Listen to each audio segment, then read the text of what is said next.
Hello everyone and welcome back.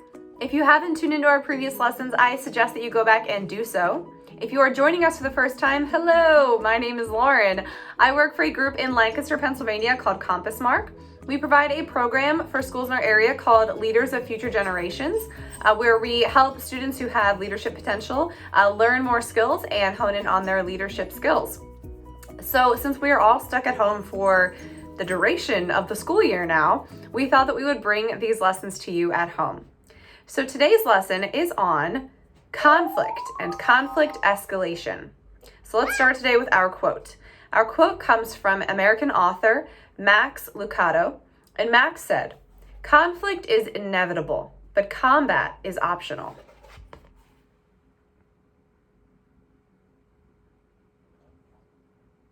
Okay, we'll talk about that a little bit later.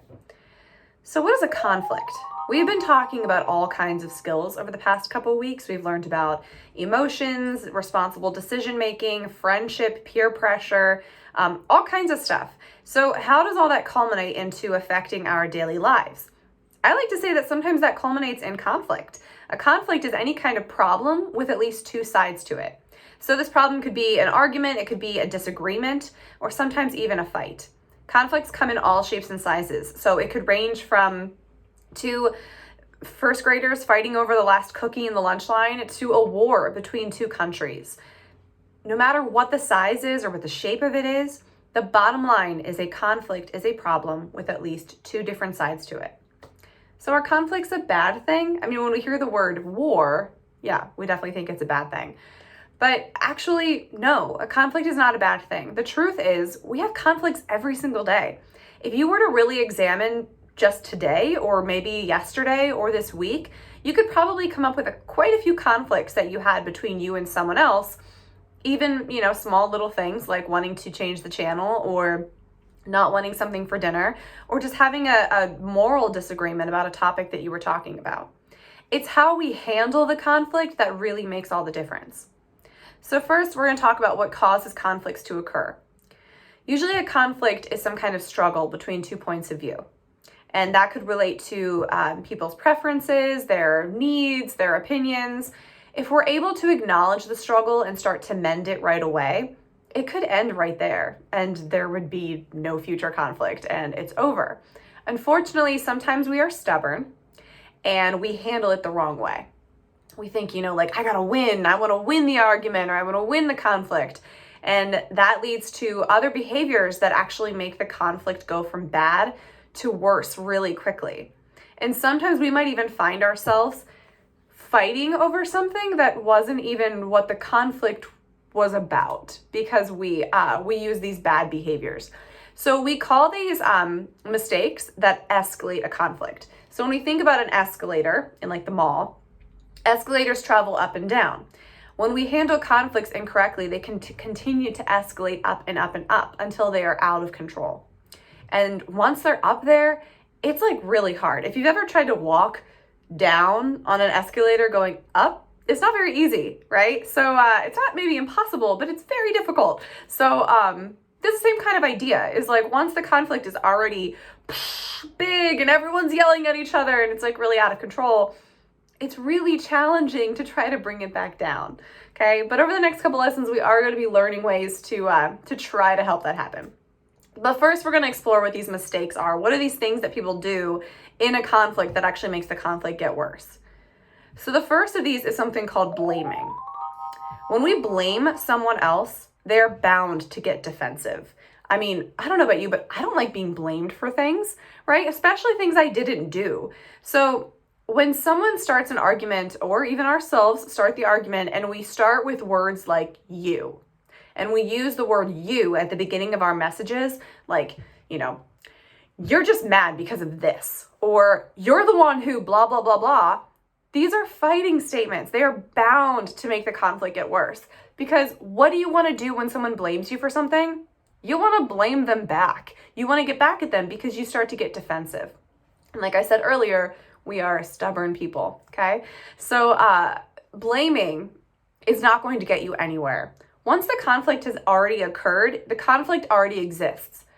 Blaming or rehashing who started it, or who's at fault here, isn't going to solve anything. It is just going to make it worse. So blaming is a huge issue when it comes to conflict. The next thing that escalates a conflict is name calling.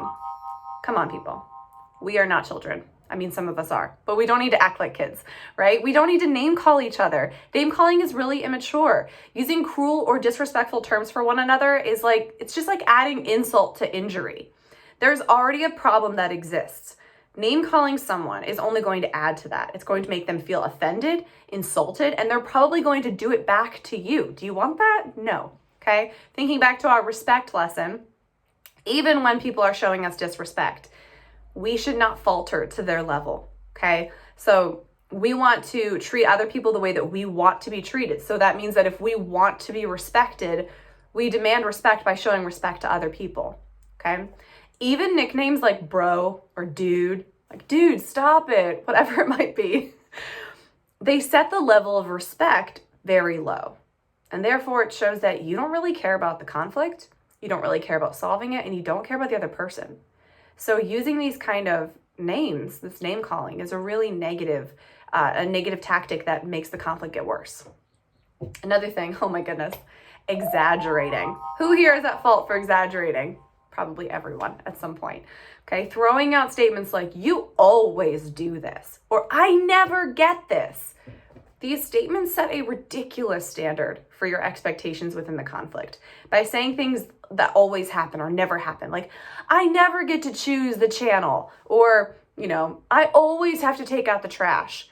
When you start to bring in these exaggerations, the other person is going to get defensive because what you're saying is not true.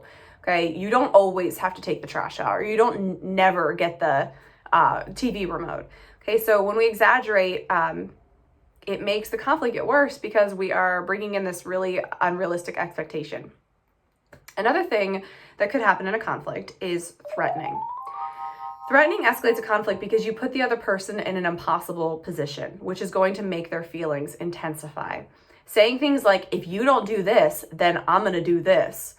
These statements make it sound like you have control over the other person, which is going to make them feel like they need to get their control back. So it's going to make them feel defensive, and they're going to start to fight back even more and make that conflict get even worse.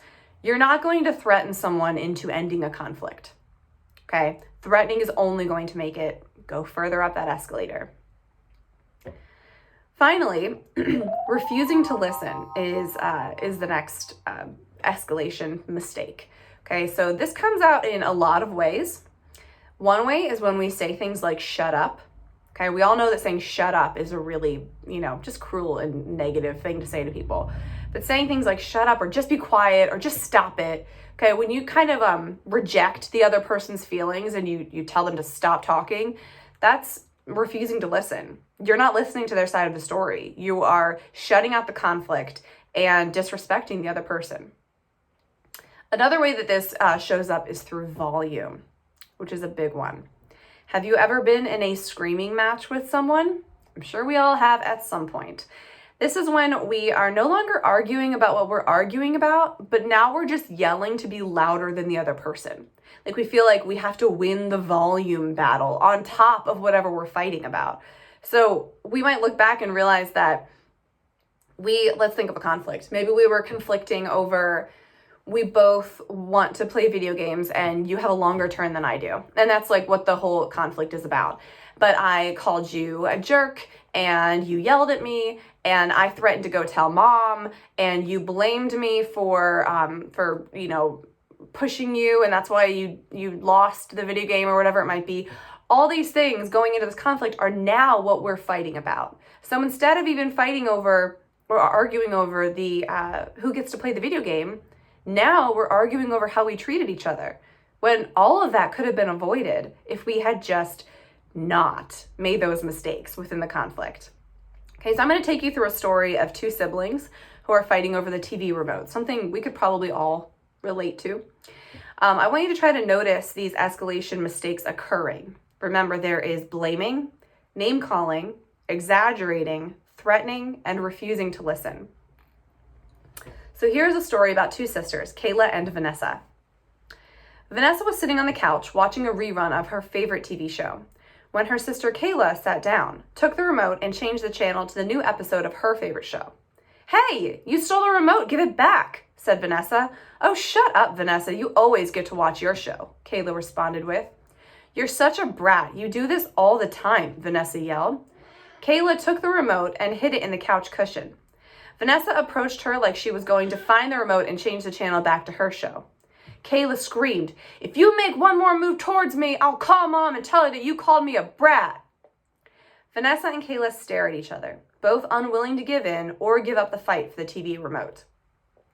Wow, right? This conflict went from something very simple, wanting to watch a certain TV show, to something out of hand. Now we're calling Mom, now we're telling her that we called each other brats, now we're having a standoff where hi, this is my cat, where we almost feel like we're going to fight over something, like something's going to get really out of control. So the sisters used all of the escalation mistakes in this situation and unfortunately caused their conflict to build and build out of control. Exaggerating, name-calling, blaming, threatening, and refusing to listen are all culprits of escalating conflict. When we use these types of behaviors while trying to deal with a conflict, it shows a lack of respect and a lack of care for the other person. Now, when you're in a conflict, you might feel like, well, I don't care because I want to win and they're wrong and they're treating me poorly. But again, putting the blame on that other person is only going to make things worse. As we learned in respect, you need to treat, guys, my animals are having a conflict right now. You need to treat each other with respect, even in the face of disrespect, because you are demanding respect for yourself by doing that. When conflicts start small and get bigger and bigger, they might seem like they're impossible to solve. However, even in these cases, it's not impossible to bring the conflict back down. Our next lesson will dive into de-escalation strategies as it pertains to conflict. So once we're already at the top of that escalator with the argument, some different techniques that can help us actually start to take those steps back down the escalator.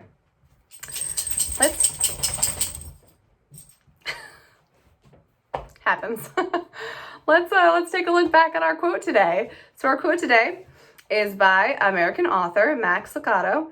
And Max said, "Conflict is inevitable, but combat is optional." So what I believe Max is reminding us of is that conflicts are a very normal part of life. It's how we handle the conflict that can make all the difference. So combat, or really, big fights, only result when we treat each other poorly during the conflict. Okay, so here are some discussion questions for you for today. Number 1, describe the last time you found yourself in a conflict. Now keep in mind, these are all shapes and sizes, so I just want you to think back on a conflict that you had and describe what happened.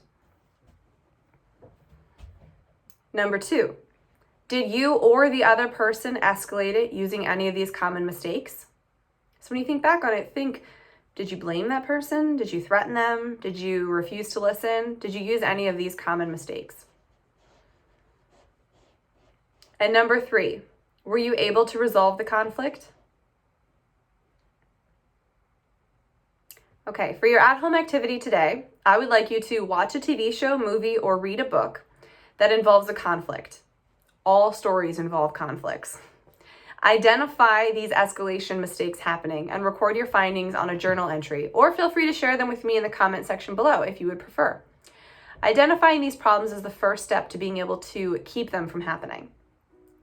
Well, I hope you've enjoyed this lesson on what escalates a conflict, and please tune in for our following lessons that will explore ways to de-escalate a conflict and ways to solve conflict. Again, I hope you all are well, safe, and I look forward to connecting with you again.